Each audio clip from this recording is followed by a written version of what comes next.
Tadi sebenarnya sudah saya sampaikan saat kita membahas soal yang pertama ya. Kita lihat lead in-nya dulu. Apakah diagnosa keperawatan utama yang kita dapatkan pada ibu ya?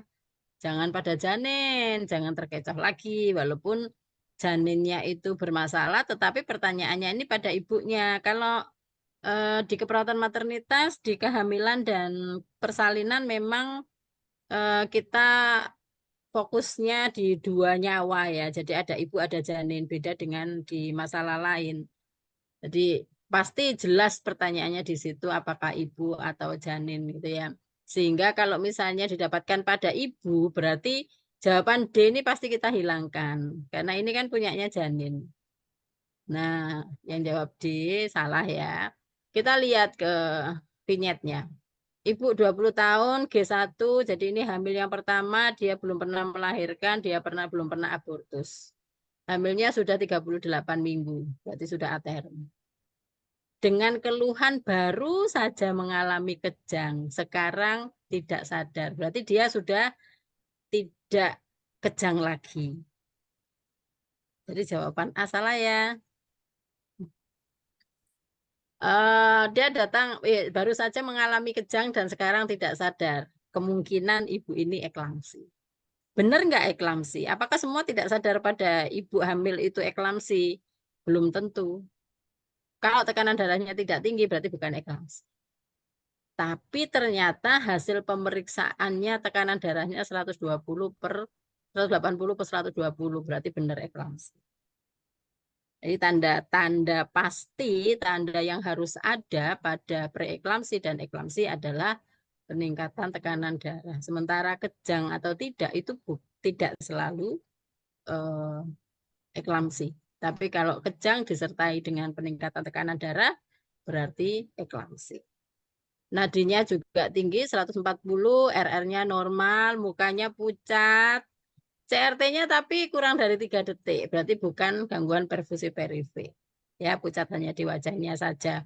Sementara bagian tubuh yang lain, ekstremitasnya juga tidak ada masalah. TFU 28 cm, kecil ini ya. Hamilnya 38 minggu, tapi TFU-nya cuma 28. Berarti gangguan tumbuh kembang pada janin. DJJ-nya tidak terdengar.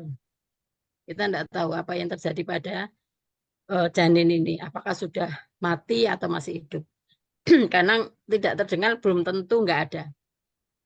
Kesadaran ibu menurun, adanya odim pada ekstremitas dan protein uri. Ekstremitas sampai wajah dan protein uri, jelas ini eklamsi ya. Kejang sudah tidak masuk karena ibu ini sekarang tidak kejang, tetapi dia sudah tidak sadar. Ya, nggak kejang lagi. Risiko perdarahan postpartum berhubungan dengan kejang. Ibu dengan eklamsi memang berisiko mengalami perdarahan postpartum, tapi bukan karena kejangnya, tapi karena peningkatan tekanan darah yang menyebabkan dia perdarahan. Jadi ini salah.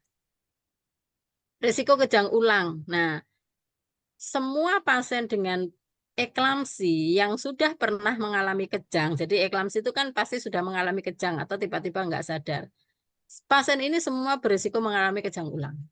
Sehingga kenapa walaupun dia sudah nggak kejang, dalam keadaan yang tidak sadar ataupun sadar, pasti dikasih obat anti kejang dengan MGSO4 supaya tidak terjadi kejang ulang. Sehingga diagnosa keperawatan yang tepat adalah risiko kejang ulang berhubungan dengan peningkatan tekanan darah. Gangguan pemenuhan kebutuhan O2 berhubungan dengan kejang. Saat ini sudah nggak kejang ya. Dan lagi CRT-nya masih kurang dari 3 detik. Berarti masih bagus ya. Terus nggak ada gangguan, nggak ada tanda-tanda lain yang menunjukkan ibu ini kekurangan O2. Sehingga jawabannya adalah C.